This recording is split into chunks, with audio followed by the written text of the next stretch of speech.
Following relatively soon after Petrie's excavation in 1980 comes Frederick Jones Bliss, a series of seasons of excavation, still funded by PEF, Palestine Exploration Fund. This time, he can get to the summit and dig around a bit more than Petrie was able to. In fact, in the northeast portion of the Acropolis, he's dug down. Do you remember how many meters of accumulated soil? 21 meters?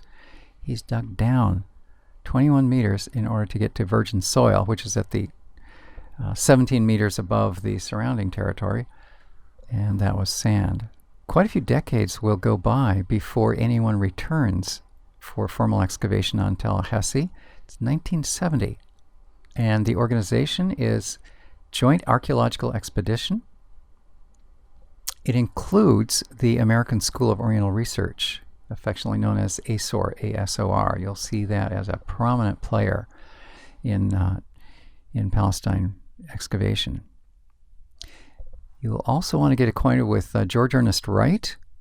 I found it interesting that JEA was founded by George Ernest Wright, who studied under William Foxwell Albright. Wright is an American. Notice his death date, 1974, and then notice how long the JEA expedition to Hesi went on. So although he founded the JEA, he passed away in the middle of the Hesi excavation. I'm not saying it was connected with the excavation, just kind of notice that although he started this operation, it did not continue. Was not able to continue to see it through to the 1983.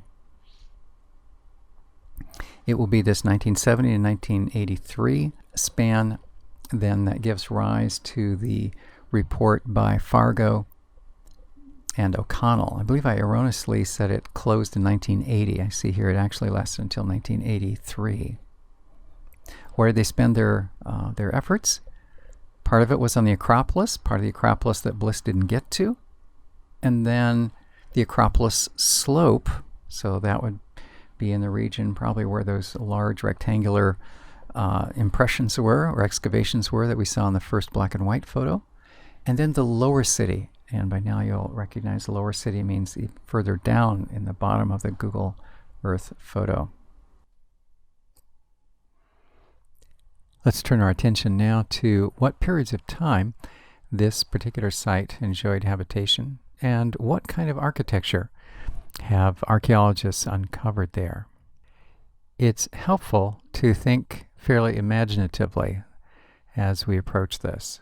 I'm not suggesting that we entertain fanciful notions unsupported by evidence, but rather think of this particular locale as having people living in it from time to time over hundreds of years. So in a sense, the archaeologist is a detective that is uncovering the story of a territory. How early did people choose to live in this particular region? Well, you can see that some pottery, particularly on the upper elevations, the Acropolis, reaches as far back as the time frame of 4500 to 3500 BC. This is called Chalcolithic. Chalcolithic referring to copper. And we use these different material terms to distinguish time periods according to the kind of technology that was used for refining metal and producing tools.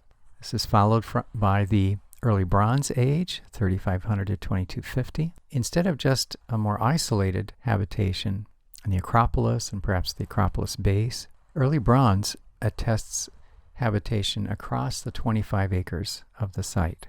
If you're wondering where does this fit in with events in the biblical record, it's helpful to anchor Abraham and Sarah in the time frame of 2000 to 1800 BC. So the Early Bronze Age is concluding some at least 250 years before Abraham comes on the scene.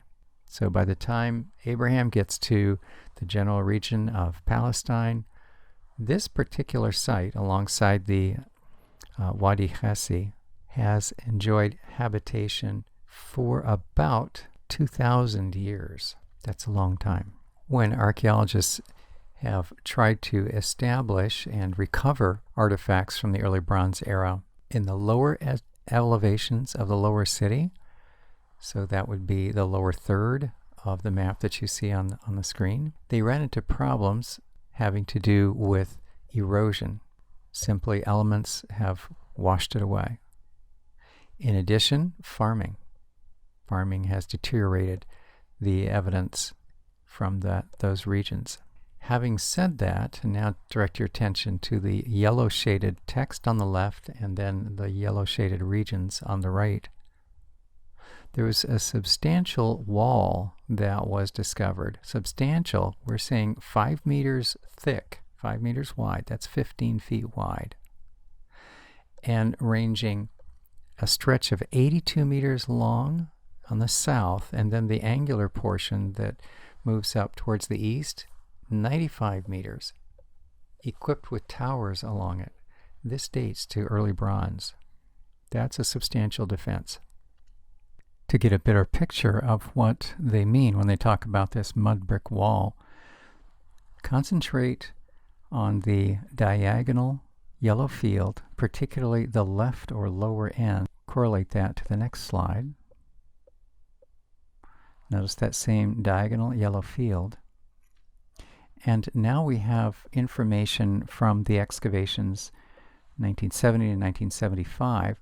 This particular scheme gives us a key, in a sense, that the lower left corner of the yellow field was known as Field 6 of excavation. You can see that more clearly in the enlargement on the left. That's preserved now on the right, Field 6. If you think of the tan zone of squares as something like a Rubik's Cube, notice the lower two rows. It's reproduced on the far left. And here you have the box, that is the division zones. I believe those are about 1 meter that preserve the vertical stratigraphy, and then the excavation squares. Those are generally 5 meters. Seems like I read something that said until Hesi they were 6 meters square. All right, so that's the excavation block pattern. Then the lines with the cross-hatching or the shading tell us what architectural feature they discovered, and that's the wall they're talking about. It's actually a double wall, at least in this portion, isn't it? To ensure that we're making the right correlation, notice the top of the left-hand picture, H77, I guess that means Hesi, sketch 77, and we're informed that this is Field 6. So that's how we connect the dots, as it were, to understand what information is being given to us. In addition, you could read of a drainage channel, a courtyard work area. They've uncovered tools, ovens, and residential dwellings. When we come to the close of early bronze, it seems that this area moved into disuse. It was abandoned. Archaeologists speculate this may have been what in effect we would call over-farming, using natural resources to the point of depleting them. Perhaps it was due to population growing and the area couldn't really support it. We're also aware from other sites that around that time frame there was a change in climate resulting in increasing dryness, desiccation. This is attested further south, coming from Egypt and moving up. Perhaps that made this territory less hospitable for human habitation. We also want to point out in closing on this slide the upper left of the scheme where there is a diagonally shaded rectangle. This is a thick mud wall. It dates also to the early bronze, and it's something that Petrie discovered. Mention was made a moment ago of tools. With the exception of the far left axe head, which comes from Jericho, the rest of these are from Tel el Hesi. The time frame, early bronze. Notice the composition. These are copper. Continuing with our walk through the chronological eras, we move next to the Middle Bronze era. Not too much evidence for occupation in Middle Bronze. We commented that at the end of Early Bronze, it seems to have been vacated. Late Bronze, 1550 to 1400. They found a kiln. Not sure what was the industrial activity for which this was used. They did rule out iron smelting. And when it comes to artifacts that could be dated to late bronze, there was a problem with the irregularity of stratification. What they're saying is the artifacts that date to late bronze don't show up in any predictable or any standardized layer or stratum. It sounds to me like they're saying things were disrupted. That can happen when later habitations, which would occupy a higher stratum, might bore down. Maybe they're digging some silos or pits.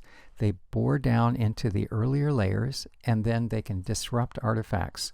So something that might be 1 meter down, if they dig a 3 meter pit, a 1 meter down item might fall down and later be discovered 3 meters down, because that's the bottom of the pit that had been excavated by the ancients long ago from a later period. So the find location, the stratum where a given artifact is found, sometimes does not trace to its original location. It could float up by disruption, or it could sink further down. I'm talking about floating up by human activity, not by literal floating, of course. How about the Iron Age? By the way, now we're getting into the start of the Israelite monarchy.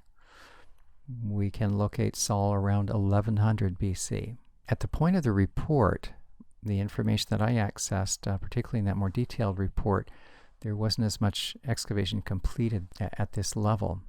But they do refer to a mud brick wall with an interior plaster floor, so they were digging down and they could tell that the earth was a different composition. It was plaster instead of just packed earth, and a few pottery shards that correspond to that date. Notice the angle marked by the yellow lines. Notice where that's located. That's the Acropolis as it begins to fall away in the northeast corner. In contrast to some of the early bronze time periods, when we reach Iron Age 2, 1000 to 586, we find considerable architectural activity, evidence of habitation. Incidentally, in terms of biblical history, here is where the monarchy is located. From about 1000, that would correspond to the Davidic monarchy, down to 586, the fall of the southern kingdom at the hands of the Babylonians. So in this time frame, Hesi produces massive engineering projects. We have not single wall but double wall, and those would be the walls labeled B and A. We'll talk more about those in the next slide. Within that territory, there's a platform. 6 to 7 meters of additional elevation have been constructed, and this provides an environment for additional structures to be built. The architecture that surrounds the letter C is interesting, isn't it? This dates to the 9th century, so in the 800s BC. A courtyard. When we come to the 6th century, still within Iron Age 2, they report finding what they call heavy layer of ash and destruction debris, and then they explain this is probably the result of the Babylonian/Edomite destruction of the site. You're already aware that the Babylonians came in 586. There were several times when they pulled out residents of Israel and took them to Babylon. Daniel would be one of those, but finally in 586 is the destruction of Jerusalem.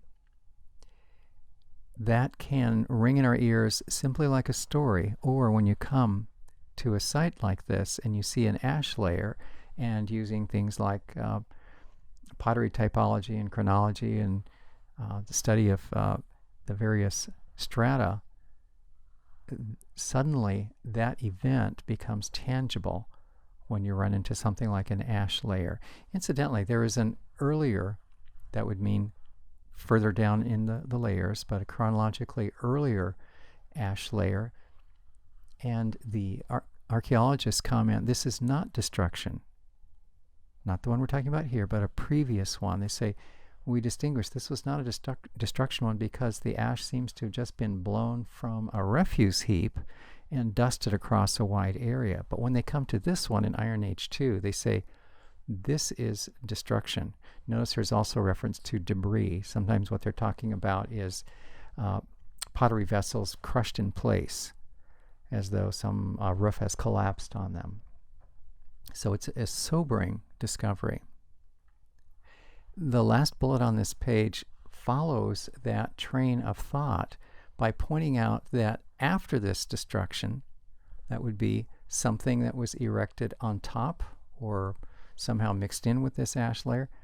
There was a later 6th century house, but they comment that the construction of it is inferior, made of mud brick. That's the sort of thing you might expect if there's been a basically a dismantling of a culture through an invasion. Think of war zones that you might see on the news, and then you see what kind of rebuilding might happen if there's sustained poverty in that territory. What's rebuilt is not a massive wall that's 5 meters thick, or a courtyard like in item C on this picture. No, it'll be inferior building. So that tells the story of the decimation of the culture as a result of the Babylonian invasion. Now we'll concentrate on some other elements in that same scheme. Notice the red circled area with the letter A. This corresponds in the key to the right to Petrie's excavations in 1890.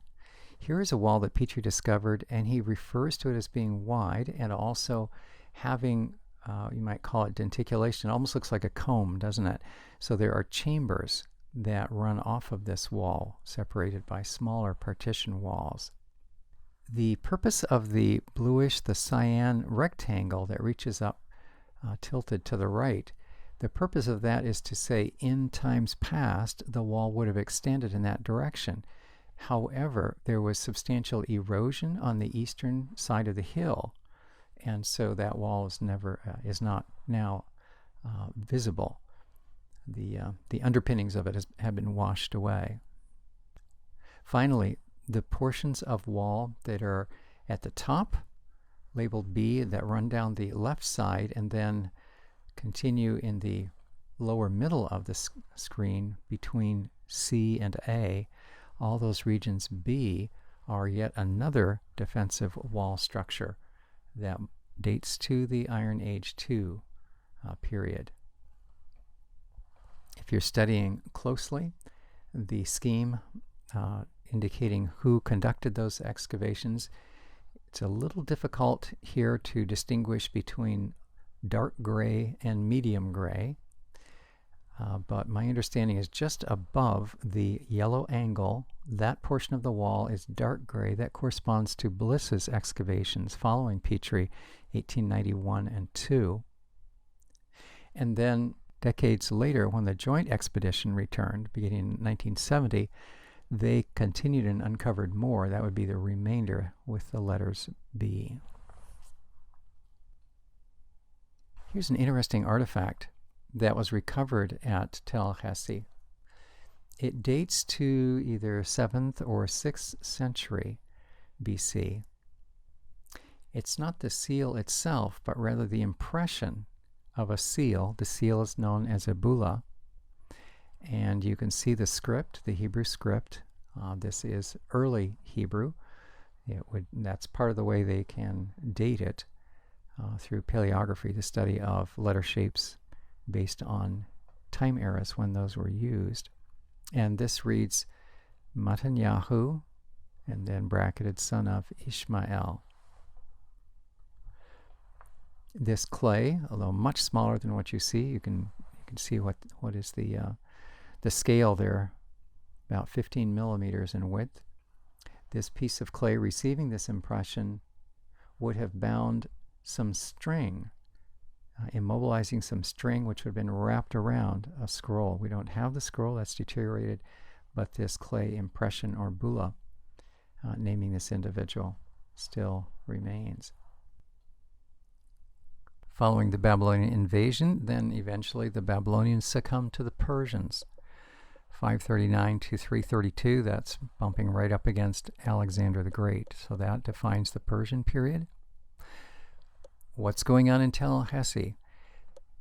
Archaeologists, based on what they see, they infer that it served primarily a military or government function. There's more building going on, formation of a platform, citadel, but not so much evidence of typical day-by-day dwellings of the average people. So perhaps that's why they're inferring maybe a military installation. At the same time, they did uncover a lot of jars that are big enough to be much more substantial than just what you would daily use in a home. So they're identifying these as shipping or transport jars. Some of their study reconstructs the sort of flora that was in use, and they find a variety of food products, including sorts of grain, and they can't help but wonder if maybe there was enough grain being produced in this region that there was an export business. That would explain the large jars. In addition, they've found some ceramics that are not indigenous to the area, but rather are Greek, Attic Greek. That assists with the dating, incidentally. They also found some large pits that had intentionally been lined with bricks, and they infer that these were probably grain silos. Interesting, as they began to dig into these silos, what did they first encounter? Lots of broken pottery. That sounds to me like this was, later on, it became something of a garbage dump in terms of where are you going to get rid of your broken corralware? Well, you just pitch it into that big ditch that maybe in your great-grandparents' time frame was a grain silo, but we're not using it that way today, so there's a handy place to get rid of your useless shards of pottery. As they move from the 400s into the 300s, that is the 4th century, the Greek pottery kind of dries up. There's not as much of that. So again, keep in mind that we're climbing. We're moving to higher and higher layers in the strata. And so the archaeologists infer from this that there may have been a transition. Perhaps at this point, Tel Hesi is serving as a staging ground, a place where Persian military are storing or stocking some supplies. Supplies for what? Well, other resources tell us that in that time frame, particularly 401, 400 BC, the Persians are conducting raids attacking Egypt to the south. Who knows, maybe Tel Hesi was a supply dump to support those sorts of military activities. I trust you're hearing the sort of inferences that are drawn based on fragments, frankly. Fragments of what is there, telling the best story, the most plausible story for a given time frame based on bits and pieces that archaeologists discover. To the right, the jug there is labeled a best jug dating to the Persian era. Habitation continues, but the evidence is not strong in the Hellenistic time period. Alexander the Great, around 332, moving down to 53 BC. What structures they do find are not in good repair. Even the foundation evidence, very fragmentary. Why? Much later, there were quite a few burials on this site, in the Muslim area. To create a burial zone, you are digging into the soil and disrupting what was there before. So pretty much the first or second layer down would have been Hellenistic, and that was churned up quite a bit in creating this burial zone, cemetery. Later than Hellenistic, then, notice that there's quite a jump. As they say, parenthetically, little evidence for Roman. That would have been the next after Hellenistic, for Byzantine and early Arab. But late Arab, and here we're saying AD 1600 to 1800, then is this cemetery. You can see the quantity of burials that they encountered. and how they handled it, using it as something to study and understand that culture. We can gain some insight on Petrie's period of excavation at Tel Hesi when we read his comments that he preserved in his autobiography. It's dated 1891. It's entitled 70 Years in Archaeology. If you've ever been part of a project and needing to hire people and finding it difficult to find reliable workers, then you will understand some of Petrie's lament when he writes, I had usually about 30 men employed.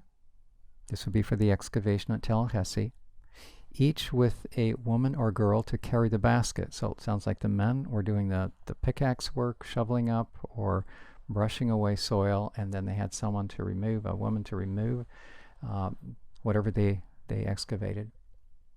But then he complains, but only a small portion of the natives there are fit for work. Each group of men that I engaged rapidly dwindled down by weeding out the hopelessly lazy ones, so that in 2 or 3 weeks, half of any lot would be dismissed. So it was a challenge, but he eventually did have some who were reliable, and you can see the fruit of his labor. If Petrie's autobiography gives you a sense of what it was like as he was there overseeing the dig in 1890, the article by Fargo and O'Connell gives us a sense of what a typical day on the dig was like in the 1970s. And so they write, the most striking change probably has been in the shift from hired laborers, that would be in Petrie's day, to volunteers, and that would be in the 1970s, mostly students and academicians from the US and Canada. And they continue every other summer, so that dig was in alternate years. Every other summer, somewhat over 100 such people converge on Tel Hesi to spend 6 weeks living in primitive conditions in a tent village erected on the southern dune, which was part of the third millennium town. We do have electricity and running water, advances since Petrie's day, but there are only the tents and one tree for protection from the ever-present sun and wind.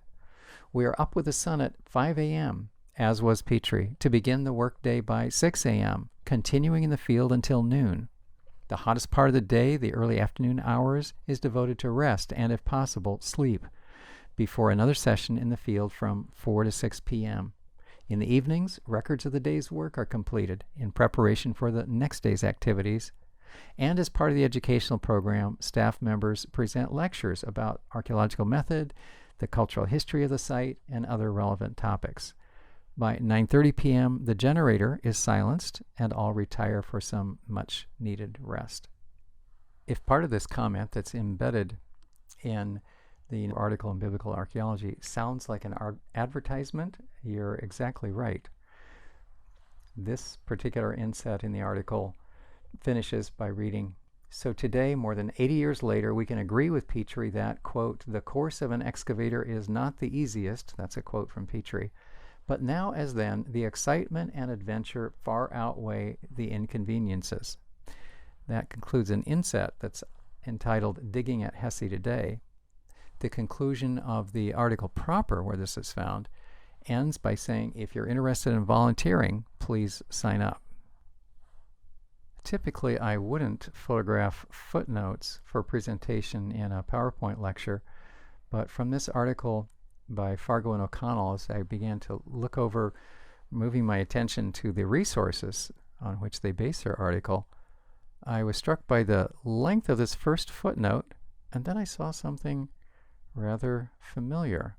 I invite you to scan over footnote number 1, and you'll find out some information regarding participating educational institutions, that is, students from certain institutions. See what you can find.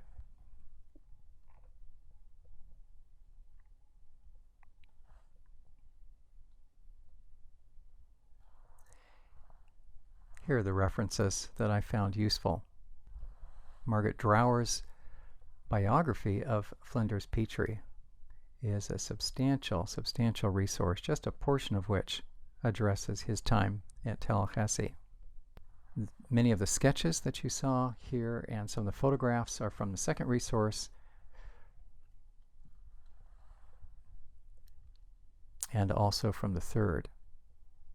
The second is the encyclopedia article. The third is the summary of 5 seasons of excavation. This concludes our study of Tel el-Hesi. My hope is that in addition to learning specifics about one individual site, this study has allowed you to appreciate the development of skills as someone from the Egyptian excavations applied stratigraphy, pottery typology, those insights to Palestine, which then other archaeologists in the region began to imitate. Also, the conditions under which someone like Petrie would have operated in 1890s. And then the advances made as we move to more modern excavation, both the conditions of volunteers in the 1970s. Another thing that I hope you picked up from this is how to begin to read the schemes and sketches which are provided, topographical, and then a layout of the particular regions of excavation, and then also the information that's derived from them. Some of that information has a relatively high degree of certitude as far as dating or what was going on in the occupation layer. And then other pieces of information seem fairly thin, without a great deal of substantiation, meaning that the archaeologists are forced to offer conjecture. We want to be aware of these gradations of certitude as we read these various seasonal excavation reports.